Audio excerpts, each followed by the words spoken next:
colonial court decided that there will be a mass expulsion. Masater Yatta, in the mainstream media, we're seeing that 1,000 Palestinians are set to be expelled. Masater confirms that it's actually 2,400 people, which is quite a large discrepancy. According to The Guardian, the single biggest expulsion decision since the Israeli occupation of Palestinian West Bank and Gaza began in 1967. Courts of the state are in the business of expelling people from their homes to entrench the militarism. You can't defend this. Expelling thousands of people from their homes so that military can have a place to shoot its guns. Thousands of new houses to be built on that land for Jewish people only. Who's defending that? Zionists. How do you defend that? Zionists lie. Krav Maga is the martial art of taking a woman's hijab off. Palestinians have declared the entirety of Palestine firing zone for as long as there's an occupation. Palestine Pod. Hello and welcome to episode 54 of the Palestine Pod, the weekly podcast where we break down the latest headlines dealing with Palestine from all over the world and bring you stories, commentary, and interviews with the aim of supporting the Palestinian struggle for justice and equal rights. I'm one of your hosts, Lara E. You might know me from Instagram as @GazanGirl, and I'm joined by my co-host, Mikey B. What's up, y'all? Mikey B on TikTok, Michael Schertzer on Instagram, and you can call me Mikey Intifada if you find yourself at odds with the Harvard Crimson Review. Yes, well, before we get into today's episode, please like, comment, and subscribe if you hang out with us on YouTube. If you're listening on a podcast app, subscribe and leave a review. As always, you can find our full episodes and sources on PalestinePod.com.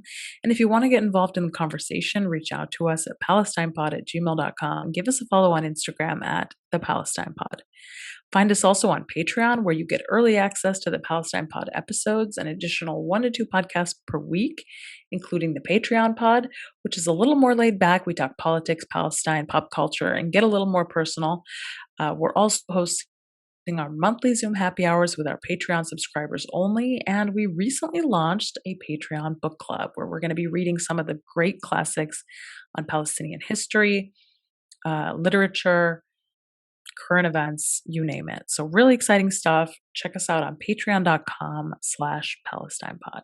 Okay, so obviously the most striking development this week is the latest ethnic cleansing that is set to take place in Masater Yatta. So Bassel al-Adra from Masater Yatta posted this week, the occupation court has decided that his community will be destroyed. After 23 years of trials and court dates and hearings, the colonial court has decided that there will be a mass expulsion. When we read about this in the mainstream media, we're seeing that reports are that 1,000 Palestinians are set to be expelled. But Bassel has confirmed to us that it's actually 2,400 people, which is quite a large discrepancy in terms of the scale of this ethnic cleansing. Yeah, they were like, hey, 2,000 sounds bad. We'll go under 2,000, right? We'll cut it in half, actually. In any event, even the 1,000, according to The Guardian, is going to be the single biggest expulsion decision since the Israeli occupation of the Palestinian West Bank and Gaza began in 1967. So, I mean, even the number that they decided was not as bad is actually very bad. And it's further continuation of Israel's settler colonial project and further entrenchment of Israeli settlement on Palestinian land. Israel often carries out the same sort of plan for stealing Palestinian land, whereby it uses the courts. The courts offer this sort of veneer of legitimacy. You know, if a court does something, it's judicial, right? If there's process, there's like fairness, you know, there's a ruling, maybe, we think that something's been decided, so it's official. And in this particular case, they do something that they often do, which is that the court or the state or whatever it may be designates a piece of land for military use. Yeah, they call it a military firing zone, which just means the military is shooting guns here now. Yeah. Couldn't the military just not shoot guns there? Like, they got a lot of places. Shoot guns there? They're shooting guns in a lot of places. I feel like that doesn't have to be one of them. Do they need more places to shoot guns? That's the great question. And also, what's wrong with the existing shooting ranges that they have? The Guardian says firing zones are used for military exercises and the presence of civilians is prohibited. So, but that's just what you made up. You decide that. Like the state is like, it's a firing zone. And we say civilians can't be in firing zones. But you're the ones that decided that. You made that up. You made this Yeah. whole thing up. Civilians have actually been saying that the military's not allowed in there. Pretty crazy. Right. So here we are in yet another situation where Palestinians are being expelled from their homes. And there's going to be many more stories where that came from. And the fact that this is all sanctioned by the quote unquote, Supreme Court of this state tells you everything that you need to know. And when the courts of the state are in the business of expelling people from their homes in order to further entrench the militarism of that state and the violent presence that that state represents, what is this state? Like, what is it? What I mean, is this something that you want to support? There's so many red flags in this story. And when you read about this, it becomes very clear that like you can't argue and you can't justify and you can't defend this. How do you defend this? Like, in what way do you defend this? Expelling thousands of people from their homes so that the military can have a place to shoot its guns? Who's defending that? Zionists. How do Zionists reconcile this? How do they defend this? They're like, well, we're trying to protect Palestinians from getting shot in a military zone, right? You should be happy that they're not getting shot at. We're trying to get them out. They are we're getting shot at. Right. They are getting shot at. Well, right? Yeah, of course. Well, Zionists lie. That's how they do it. They lie. Yeah. And the reality is that, just like in the situation of Sheikh Jarrah, the so-called judges that are deciding these cases are themselves settlers. Yeah, exactly. I mean, the guy got up from his stolen house, put on his robe, made the decision, and then went back home to his stolen home, right? So it's not like he's going to be, Yes. or they are going to be sympathetic to people who are Palestinian and are trying not to have their homes stolen. Mohammed al-Kurd tweeted that the settler judge living in an illegal settlement in Hebron ruled to ethnically cleanse thousands of Palestinians from lands they have owned and cultivated for 13 generations in Masater Yatta, Hebron. Precisely. And another Palestinian, Ali Awad, said that when he was 1.5 years old in 1999, the Israeli army destroyed my village and threw us homeless, along with hundreds of Palestinians from 12 villages in Masater Yatta. We returned to our homes last night, 22 years after the court ruled our villages to the army. So these are people who have been expelled, made their ways back and resisted, and now are being expelled again. Can you just imagine just the back and forth and the constantly fighting to remain on your land?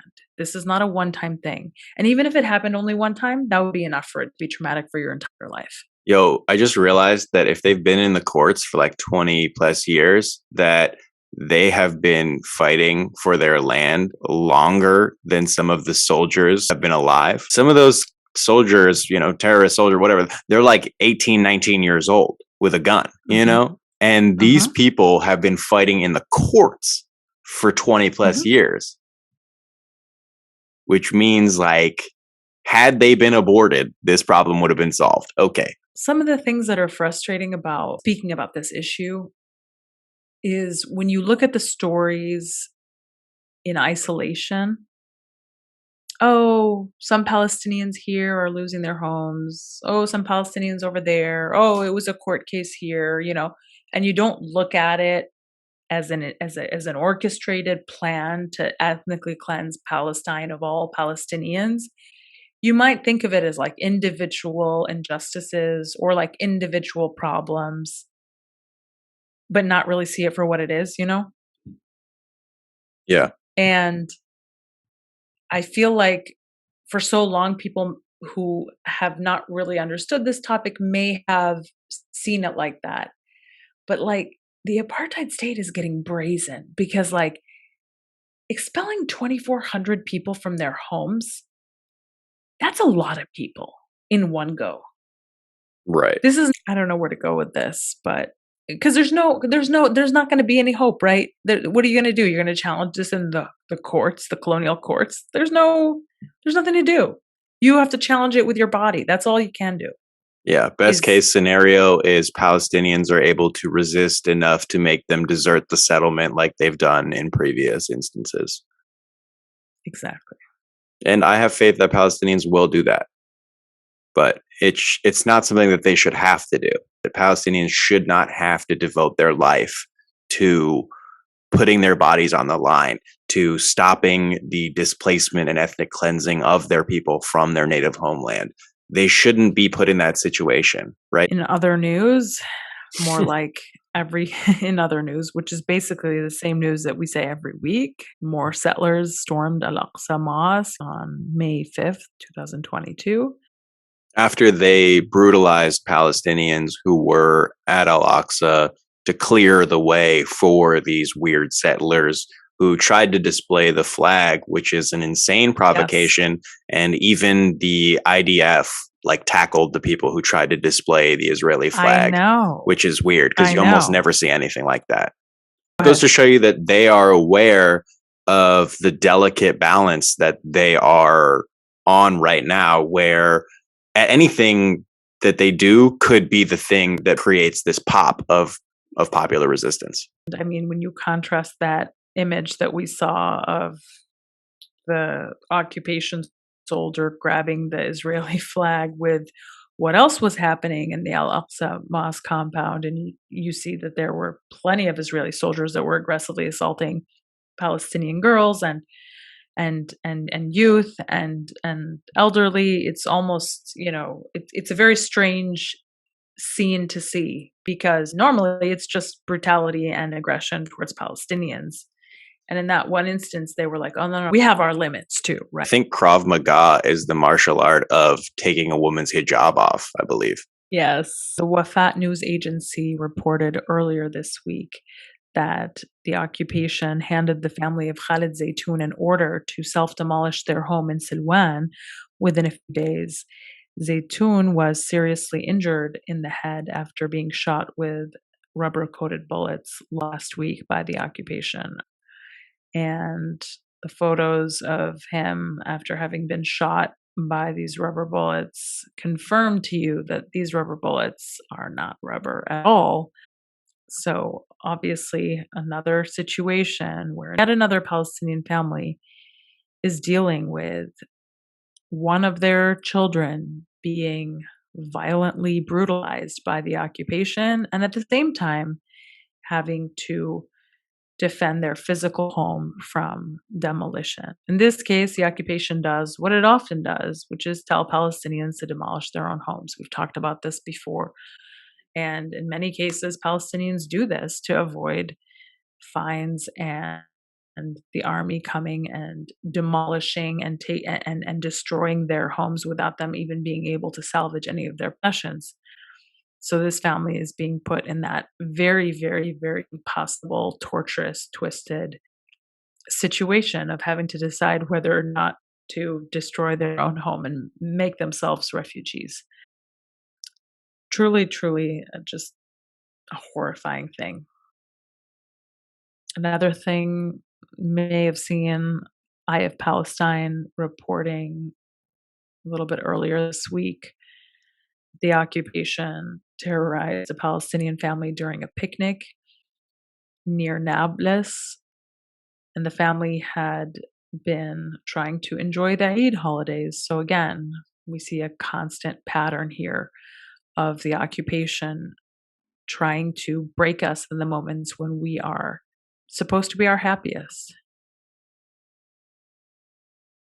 The video that came out actually that showed the journey from occupied Nablus to Al-Aqsa, this brilliant video that just takes you through all of the trials and tribulations that it takes, like the checkpoints, the stops, the interrogations and things of that nature, because it's not easy. It's not easy to get from Nablus to Al-Quds, right? Like the occupation makes it so that it's very difficult and very troublesome, and that only people who are extremely dedicated can and will go. Even though that it's something that Islam calls for, right? Like Islam calls for Right. you to pray at Al-Aqsa during Ramadan and Eid, and they know that. I mean, anyone who's been to Palestine knows that if you want to go from point A to point B, it just takes all day, 12 hours.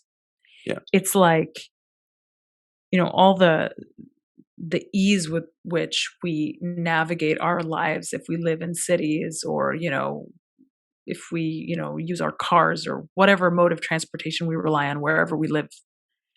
Palestine is deprived of all of that because it's been forced to remain in this sort of archaic state, because not allowed to go from point A to point B in the shortest way possible. They have to snake around all of these checkpoints and outposts and roadblocks, just like Farah Nablusi's movie, The Present. You get to a point and then there's a barrier and then you have to walk, right? That's what it is. And I was in Palestine 10 or 11 years ago, and I still remember that when I would decide to go from this village to another village, it was like, okay, I need to set aside a whole day and I need to figure out how I'm going to get there. And there was always like, oh, you can't do this and you can't go here and you got to go here. And then this guy will take you to this cab and this taxi will take you to this guy. And none of it has to be like that. Yeah. But that's how people have to navigate their lives, because they can't just do the thing that makes the most sense. Yeah, there were images of youths jumping over the occupation fence in order to get to Al-Aqsa. So it's a very admirable dedication that people have to, follow the traditions. And you have to be like nimble enough to jump over the occupation's wall. Right. I don't know if you saw that picture of the occupation's wall. From the occupation side? Yeah. Yeah. They It's painted like they're it. They living- painted it so that it's like more palatable, right? They painted You it. gotta put a picture of it. Yeah, of course, I'll put a picture, but we got to describe what happened. You know what I mean? They painted it so that they didn't have to look at the occupation wall. It's like they acknowledge that it's a problem, and all we're going to do is put a little Right. makeup on it. I heard the paint they use is actually cruelty free, so pretty good stuff, Right. Not tested on animals. Vegan. Whatever. Whatever. Yeah. But on the Palestinian side of the wall, it's all this like liberation graffiti, right? Yeah. It's always like, there's a Banksy, and then there's local artists, and there's, graffiti. There's murals of murals, Mandela. whatever. There's, Yeah, sure. But it's like on the occupation side, it's like a fake landscape. Yeah. Which is a perfect metaphor for the occupation itself, right? Yeah. You ever watch cartoons and see like the Wile E. Coyote, where it's like he runs into a wall that's just like a screen of an image? That's exactly what it looks like. And that's them running full steam at the wall. 100%. Not realizing that it's going to be an issue at one point. Just being like, peace, brother. What's this big concrete thing we built? Look at this amazing view that we've got here, We're so lucky to live here. Look at this great fake skyline. And what's crazy is Palestine is beautiful. So if there wasn't a wall there, they'd actually be able to see something nice. Exactly. And there you have it, my friends. Therein lies the totally stupid logic of the occupation. Yeah. They're like, let's get a 2-year-old to paint something because it's giving people some feels, right? It's making people a little uncomfortable that they also have to live in this walled up society. Earlier this week, I in Palestine also posted a video, an interview with an Israeli soldier. And the question was, how old was the youngest child you arrested? And the soldier replied, quote, 10 years or even younger. Everyone is a suspect. Every Palestinian is a potential terrorist. Yikes. I am Palestine, man. They're doing great work. Absolutely. Yeah, they're super bugging out. The Middle East Eye actually reported some leaked footage that appears to show 2 Israeli police officers complaining that they were under pressure to shut down an investigation into the murder of 31-year-old Musa Hasuna. They complained that they were being forced to drop the case because of political pressure. It's a case that involves the murder of a Palestinian man. The head of the weapons lab was involved. Even the police officers were like kind of upset at the people involved trying to pressure them to drop the case, because they're like, this is crazy. Like, this is an open and shut case, and we're having to drop it because of political pressure. The video was actually published by Palestinian Legal Center Adala. But That's perfect. He was shot and killed in the city of Lid in May 2021. And this cop says, I must be dreaming. People have gone literally insane.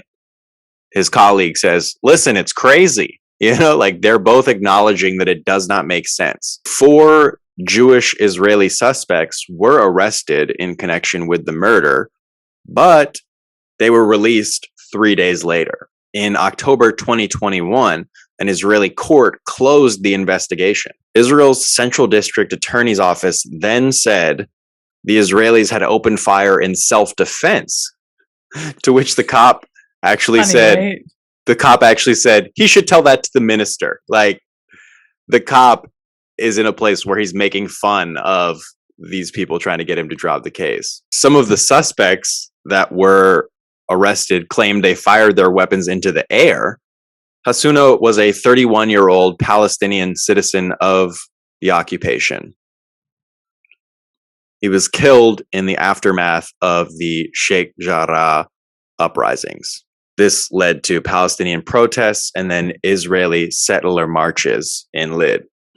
This is when we spoke to Adnan last year, and they were marking people's houses with how many people they were. They were roaming the streets, creating group texts about committing violence on Palestinians. Adala has filed an appeal on behalf of Hasuna's family to reopen the case. Israeli police conducted a negligent, flawed investigation. The legal center says that it's uncovered video footage and other materials that indicate prominent Israeli political leaders unlawfully pressured the police throughout the investigation. So just your casual politicians leaning on the police to encourage more settler violence against Palestinians. Just your average, everyday case of corruption and negligence.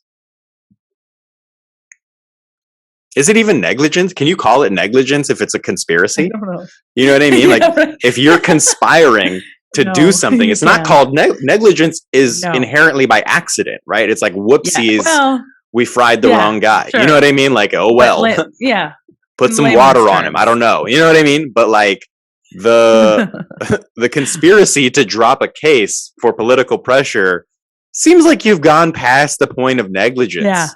Yeah, for sure. It's not negligence because there's intent, right? Right, there's intent. Negligence is like oopsies, as you said. But when there's like intent, like conspiracy is, you know, there's intent there.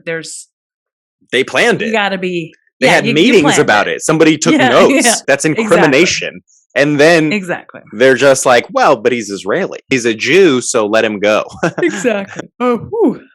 Sorry, a little yawn there. That's all right. I'm bored with the occupation as well. I know. I'm also tired of their bullshit. I wish we could talk about something else, you know? Something a little more, you know. Well, we do cover an eclectic mix of issues, according to Listening Post or whatever that was. That was so cool. Yeah, it was nice. That was so cool. Thank you for the shout out, Listening Post. Super duper. Thank you for the shout out. So in addition to Palestinians being the victims of ethnic cleansing and genocide, we should talk about the fact that Palestinians are actively resisting. Mm-hmm. And we support that. We support active resistance using any means necessary. Speaking of which, there is a massive manhunt underway by the occupation to identify the individuals responsible for the latest resistance act. According to the occupation, the individuals allegedly responsible for the latest resistance act are Subhi Ahmed Subhi and Asad Yusuf Asad al-Rifai. And this act of resistance comes after the latest provocations of storming Al-Aqsa, beating up and manhandling the women who were praying at the compound, and also just murdering a ton of people who we've covered on the podcast previously. These two men are both from Jenin. According to Army Radio, the two men have not previously been involved in any resistance activities, have not served time in jail, and are not thought to be affiliated with any organization. That is according to the Times of Israel. Hebrew media reports said that the two entered illegally through a breach in the West Bank security barrier. They are believed to have been familiar with the central city and may have worked there. Entered illegally. How do you enter your own land illegally? That Pretty is wild. something. They were born there illegally, apparently. And they're like, yeah, they seem to be familiar with the land. Yes, Yeah. Can you imagine them being familiar with their homeland? It's almost like they have home court advantage. The Resistance Act came at the end of so-called Israeli Independence Day, where fighter jets had been flying over the sky that they have recently bombed, and there were fireworks to celebrate the ethnic cleansing of Palestinians. The occupation has launched a manhunt for the two individuals. In the speech last Saturday, Hamas's Gaza chief, Yahya Sinwar, threatened violent consequences should Israelis continue visiting Al-Aqsa. He also urged Palestinians to strike Israelis with whatever they had, including axes. Let everyone who has a rifle ready it, and if you don't have a rifle, ready your cleaver or an axe or a knife, Sinwar said. What's a cleaver? A cleaver? Like a big knife, like a butcher's cleaver. Oh, I don't know, but...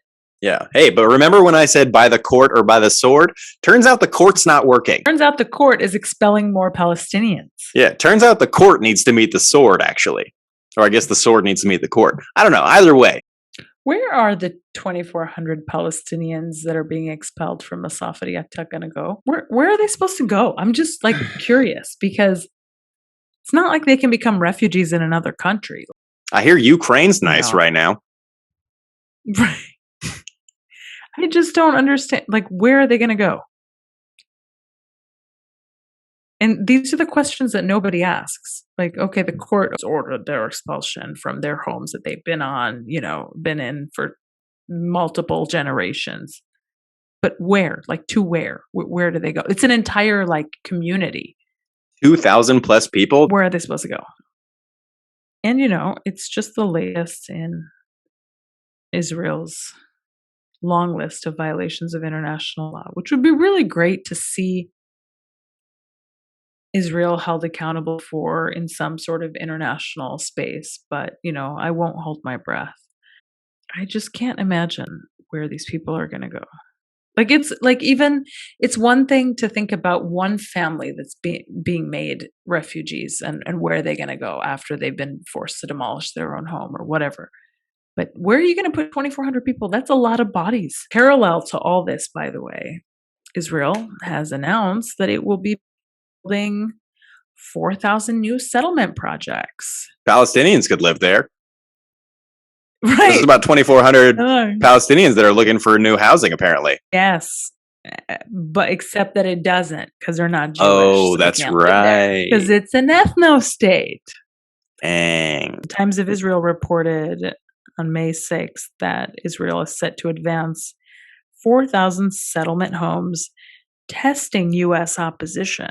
Officials deny the report that the White House threatened to nix upcoming Biden trip over approvals, but say it made its position against the plan clear. Wait a second. So now the U.S. bargaining chip with the apartheid state to not build settlements is to threaten to cancel a Biden trip. Don't threaten me with a good time. Like, what? Oh Like, no, I don't have to entertain my grandpa. dude, my grandpa's more fun than Biden. What a weird thing to be like. Don't build those settlements, otherwise Joe Biden won't come over. Like, For what? real. Nobody was ever like deciding their plans contingent upon that meat socket's attendance. How is this real life, Michael? How is Dude, that? What? how is Joe Biden still politics alive, is? honestly? But that's a weird thing to threaten, you know? And then in parallel, I'd actually like to kick him out of his house, you know? I'd like that. for sure. The one he's living in right No, now. the best thing is that, okay, here we go. State Department spokesperson. All right. What are you going to say about these 4,000 new settlement homes? What are you going to say? All He's right, like, here we go. believe Israel has the right to defend itself. It's like, no, Nope. we're talking about But settlements can- right now. And he's like, that's the only thing. okay, That's the okay, only so thing it what- says what- on this piece of paper. So I don't know. No, they do have a one-liner that they always use for the settlements. That this damages the possibility Mm, of a two-state solution. yes, it does damage it You're by old. rendering it an impossibility, both practically and in theory. Your old friend, the two-state solution. Rearing its ugly two-state. It's like Medusa of political options. Like, don't look directly at it. State Department spokesperson expresses Biden administration's, quote, strong opposition hours after Israel announces plan to greenlight 4,000 units for Jewish towns on Palestinian land. Strong opposition? Like, if by strong opposition you mean Joe Biden's not coming over, like, something's not adding up here. Words have meaning, and you can't just say them if you don't mean them. Hey, I'm strongly opposed Like, to strong something. opposition. You wouldn't know it based on my actions, right? But I'm strongly opposed. I'm strongly opposed to Brazilian Jiu-Jitsu, but I've dedicated the last 12 years of my life to it. Right. Yeah. I have given it every waking thought and most of my money. You see the parallel? In the same news cycle, the same week, you have thousands of Palestinians being expelled from their homes by a colonial court, thousands of new houses to be built on that land for Jewish people only. It's almost as if the entire point of Israel was to steal Palestinian land. And kick Palestinians out of Palestine. Or murder them. It's almost as if that's what was happening here. Hey, but define Zionism. Define Zionism. But also Hamas. Classic democracy things. The Israeli press, some of these op-eds just look like comedy. I'm looking at Israel Hayom. There's one of the op-eds is entitled, "Can you imagine a world without Israel?" Yeah, every day. I'm like, hey, talk dirty to me. Let's go. Right. That is pillow talk, actually. Yeah. Hey, Like- stop. Hey, you better stop it. I'm going to come over there and kiss you on the mouth. Stop playing with me. Don't threaten me with I don't Biden know not if coming. I don't know if you'll feel the same once you see the guy who wrote this article. Well, I'll kiss his byline. Another op-ed is entitled, "The time has come to exact a price from Hamas." Don't accuse us of blood libel, but also let's exact a price of revenge. Yeah. Why Russia has once again turned on the Jews. Oh, there was that Another- development actually where one of Putin's ministers, I believe his name was Lavrov, or he said that Hitler was Jewish, and so that's why like it's also possible for Zelensky to be in the wrong with having Nazis underneath him. Then Putin had to apologize, which is crazy because he has murdered people recently, but he apologized know. for that. That was really weird. I thought he killed 600 people in a theater like a week ago. Yeah, no issue with that, but anytime there's a PR problem, he's right on it. That he was issuing apologies. He's like, wait, this is bad for business. This does not look Yeah. good. We need a, yeah. Well, the people he murdered weren't Zionists, so, no apology needed from him. They're doing the thing where, like, they say something that's so absurd that now anybody who says anything like even similar to what they're saying is viewed as like a crazy person. Here's what the truth is. There are Nazis in both the Azov battalion and on the Russian side. There are Nazis killing Nazis right now. For me, it's delicious. I love it. Just said something so outlandish that now anybody who says there are Nazis on the Ukrainian side is going to be viewed as like saying that you're basically like supporting Hitler. It's called Godwin's Law, is the internet adage asserting that as an online discussion grows longer, regardless of the topic or scope, the probability of a comparison to Nazis or Adolf Hitler approaches. Godwin's Law is practiced at every single open mic in Los Angeles. I don't know if you're aware of that. Netflix is like, give them a special. So I don't know if you heard, but the ADL has come out recently, guns a-blazing at anti-Zionist groups, specifically Jewish anti-Zionist groups, focusing its efforts on fighting leftist progressives now. A article from Jewish Currents, written by Marie Cohen and Isaac Schur on May 1st, says the ADL doubles down on opposing the anti-Zionist left. CEO Jonathan Greenblatt argued that Palestine solidarity groups are, quote, the photo inverse of the extreme right, and promised that fighting them would become more central to his mission. This individual, ADL CEO Jonathan Greenblatt, delivered one of the more unhinged speeches that I've seen in recent times, and we lived through a Trump presidency. This guy, I mean, he looks like a hard-boiled egg in a suit, truly. He looks one of, I don't know, I don't want to keep making fun of his appearance, but he looks bad. I'll put up a picture. But you have to. You have to.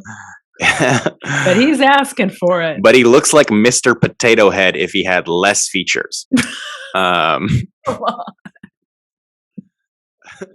Okay, so the ADL now considers Palestine solidarity groups, Jewish Voice for Peace, and Students for Justice in Palestine, as well as Muslim civil rights organization, Council for American Islamic Relations, also known as CARE, to be, quote, extremists because of their anti-Zionist advocacy. Greenblatt announced at the organization's annual National Leadership Summit. Speaking into a camera in a pre-recorded speech, Greenblatt said, quote, SJP, JVP, CARE, and DARE. No, I'm just kidding.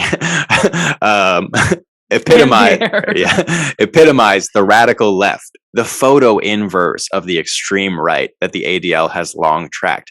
Hey, if we're the photo inverse, doesn't that mean that we're anti-fascist? Isn't that what that means? Like, because you're talking about fascists and then reverse it, anti. So the ADL plans to apply, quote, more concentrated energy toward the threat of radical anti-Zionism. Though the organization has long maintained that anti-Zionism isn't necessarily anti-Semitic, as noted in its online glossary, Greenblatt rejected that view on screen. He said that anti-Zionism is anti-Semitism, calling anti-Zionism an ideology rooted in rage, predicated on one concept, the negation of another people. Surprisingly, the ADL did not respond to questions from Jewish Currents at the time the article was published. Look, we all know what the ADL is, right? The ADL is a propagandist lobby that works to undermine anybody who is threatening occupation at large. They are anti-BDS. They have a long history of surveilling and working with police, the program where police officers go to train in the occupation and learn anti-terror tactics that are then brought back to cities in the United States, is a program that's under their supervision. And there was a leaked memo recently that showed that they're aware of the growing public pressure to stop that program. They don't want to be perceived as being close with the police, but that's what they are. They want to paint themselves as like this civil rights and civil advocacy group for Jews, just fighting the good fight of anti-Semitism, when in fact they are actually an oppressive organization that has facilitated spying and occupation like policing, as well as maligning various causes and people who are associated with Palestine and Palestine solidarity work. So the fact that they're like, well, we're really going to start fucking looking for you now. It's like, what have you been doing? How will we know the difference? Very true.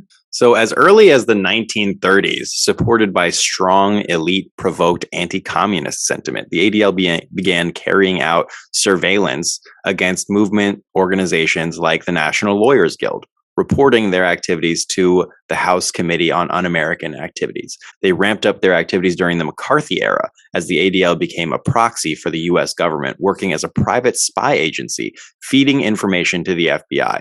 The ADL's monitoring of popular organizations continued after the McCarthy period, showing continuities in its use as a tool of U.S. government repression. That surveillance has included spying on the Black Freedom Movement, including Martin Luther King Jr., anti-apartheid activists, and organizers for Palestinian rights. In 1993, the San Francisco District Attorney investigated the ADL for collecting confidential information on nearly 10,000 activists in at least 700 organizations. The investigation showed that the ADL had directly surveilled and infiltrated social justice and human rights organizations in at least 7 cities, and its agents had received stolen police files from a surveillance program deemed illegal. The ADL had collected information on groups opposing South African apartheid and U.S. racism, including the United Farm Workers, the Vanguard Public Foundation, the San Francisco Labor Council, AFL-CIO, NAACP, MADRE, Greenpeace, and the Center for Constitutional Rights. It also heavily targeted surveillance at Arab groups, keeping files on 4,500 members of the Arab American Anti-Discrimination Committee and Jewish peace groups. Furthermore, the ADL agents supplied confidential information to foreign governments, including Israel and South Africa. Over a 40-year period, that private investigator hired by the Jewish Defense League also independently received money from a South African intelligence agent to provide information on South African exiles and anti-apartheid activists to the white South African apartheid government. The ADL's surveillance mapped closely to acts of violence against Arab American and South African activists. The ADL's infiltrator, Roy Bullock, was a regular volunteer at San Francisco's ADC and often worked on security at the time that Alex O'Day, the office's director, was murdered by a bomb planted at the office door. Bullock had reported to South African government on the California visit of activist Chris Hani just before he returned to South Africa and was killed. Throughout the ADL's history, it has used terms extremist and fascist to describe communist, black liberationists, white supremacists, guerrillas from Central America to Asia, Palestinian popular resistance movements, and U.S. supporters of boycotting Israel, all of whom the ADL has opposed under the banner of championing civil rights. The ADL's opposition to the left framed its work. ADL research director Irwan Sual asserted in the early 1990s, it's the American left that's the biggest threat to American Jews. In 1992, FBI agents noticed that some of their intelligence on the Nation of Islam had appeared in an article written by ADL staff.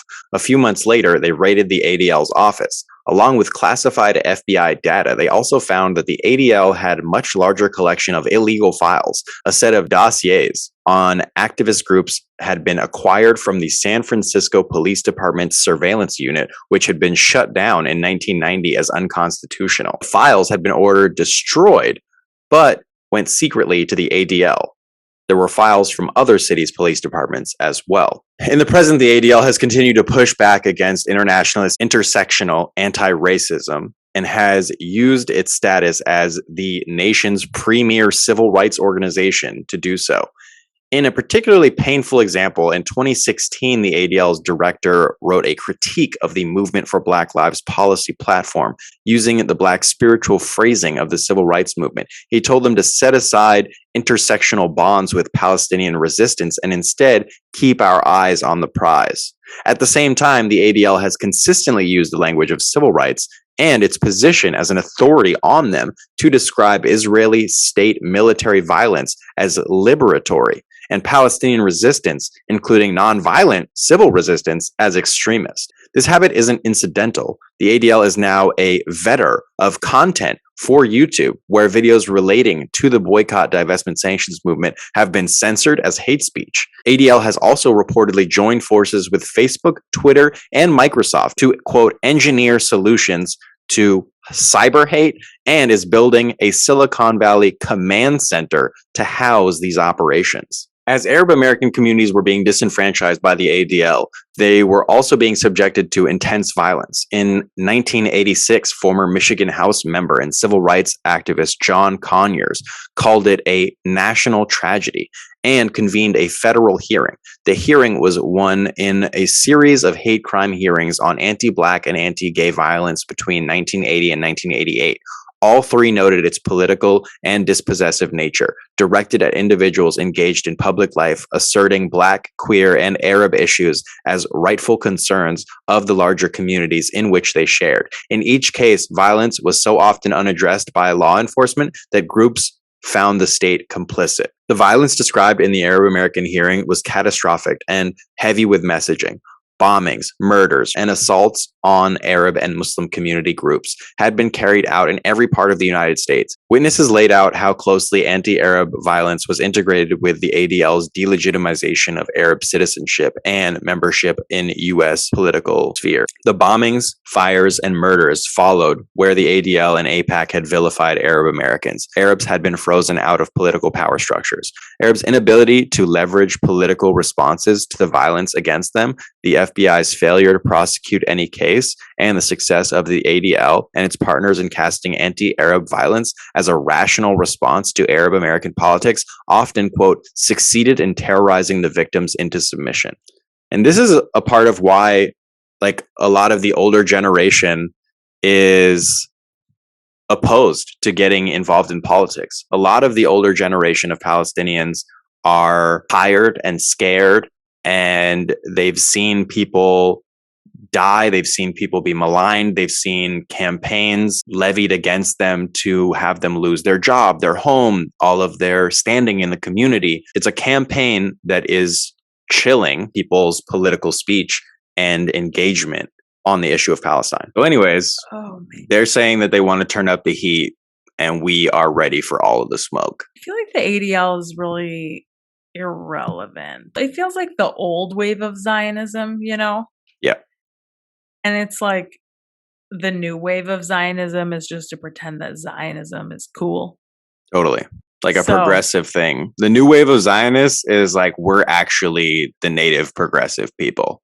And then the old wave of Zionism is like, anybody who says anything about Israel is an anti-Semite. Right. And sometimes they mix and match, you know, but and like sometimes they mix. Exactly. Largely it is like new Twitter users who are like, don't dead name Palestine. Yeah, but I still don't get that. It's so funny to me that they're like, no, you can't call Israel by its old name, right? Like Palestine's an old name. That's why we got to call it Judea and Sumeria. Right. The new wave of Zionism is like I am Zionist. Hear me roar. Or like, I am Zionism. I'm indigenous to hummus. You know what I mean? Like, that's their vibe. Every day we say that the occupation is unraveling. The settlers are attacking the terrorist organization, the occupation army. People are heckling the politicians for not like killing enough Palestinians. And the Druze population has come out with some misgivings, some upset feelings. Let's hear what they have to say. A Druze leader said, "We give everything for Israel and get nothing. The situation of the Druze villages is really bad, and the heads of Druze authorities are also having difficulties." Head of the Druze community, Sheikh Mowafaq Tarif, was interviewed Sunday and referred to the situation in the Druze community and raised allegations against the attitude of Israeli governments throughout the generations towards the community, which he says has not changed even today.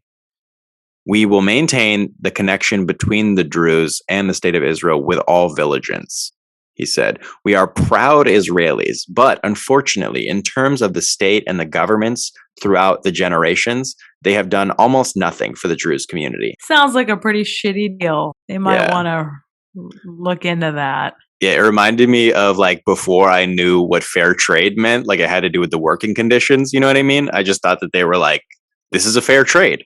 And I was like, $20 for coffee? Like, that doesn't seem like a fair trade to me, you know, but like, whatever. The Druze community has educated men and women who can be in any position, but unfortunately, this too is not yet reflected. And we are still far from giving the members of the community the proper positions and integrating them into society. Unfortunately, the Druze youth who serves the country and finishes 3 years of service discovers that the other is taking the good places and the Druze youth is left behind. Do you see the story about the occupation making millions by seizing Palestinian tractors? There are so many pieces to this whole occupation reality, but according to 972 magazine, data shows that the military, with settler backing, obviously, is intensifying its confiscation of Palestinian agricultural equipment. It's interesting that they try and differentiate. They're like the military and settlers. Are the military not settlers? Yeah, sure. Yeah, settlers and settlers.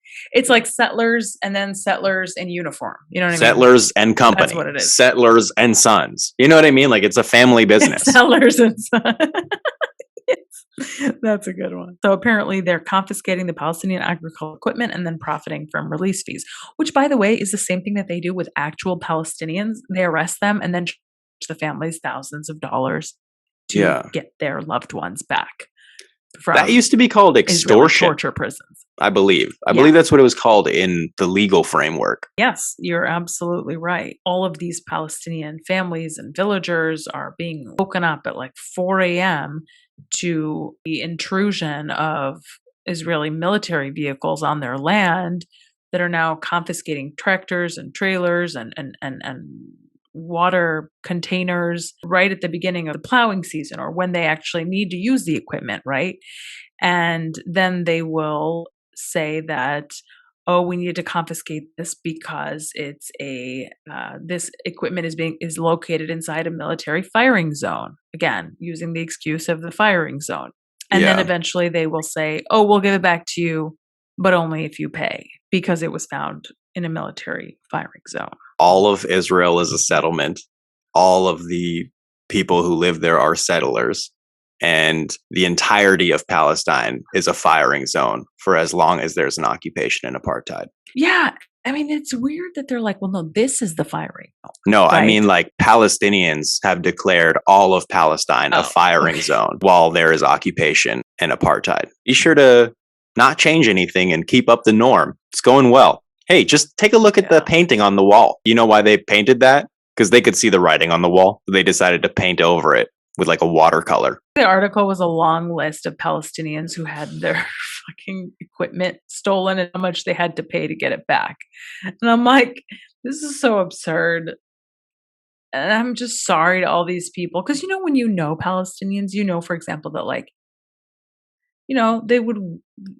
like that guy worked for however many years to buy that equipment, or like that equipment was handed down to him because it was like built for this specific purpose to use on this land because like, or it's like they built it out of materials that like they found at the junkyard, you know what I mean? And made it run on water or like vegetable oil. Right. It's like all sorts of things. It's more than just like the equipment itself. And then just to know the way that the army just so flippantly is it's just like a game to them, you know? It's just a game. You just come, take it. Give us this money. We give it back to you. Then we'll take it again. Like, you know what they do with the Palestinian prisoners that are released after they pay whatever and after they give 30 years of their life to just rotting away in this Israeli dungeon. You know what happens? They arrest them the next day. Mm-hmm.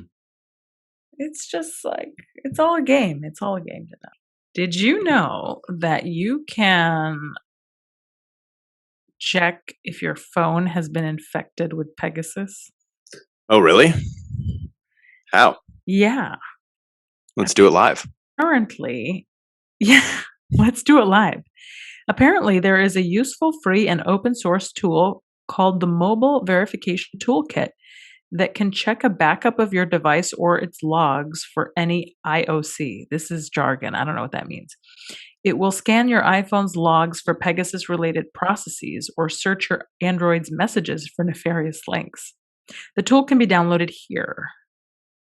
The bad news is it requires some technical know-how and is currently devoid of a simple interface. I don't know. Seems like a good way to get you to download Pegasus. I was just gonna say that. Then it's like you get it on your phone, you're like, whoops, you got it. Now Wait, you know. Wait, I'm gonna send it to you. You can just look at it. You know, you're more techie than me, but it was developed and released by the Amnesty International Security Lab in July 2021. And it was specifically developed for the purpose of checking if your phone has Pegasus. So that has been another episode of the Palestine Pod. Thank you all so much for listening. Check us out on our website, www.palestinepod.com. Follow us on Instagram at The Palestine Pod. Send us an email at palestinepod@gmail.com. And check us out on Patreon, www.patreon.com/PalestinePod. Folks, that has been another episode of the Palestine Pod. Thank you all so much. Have a great day.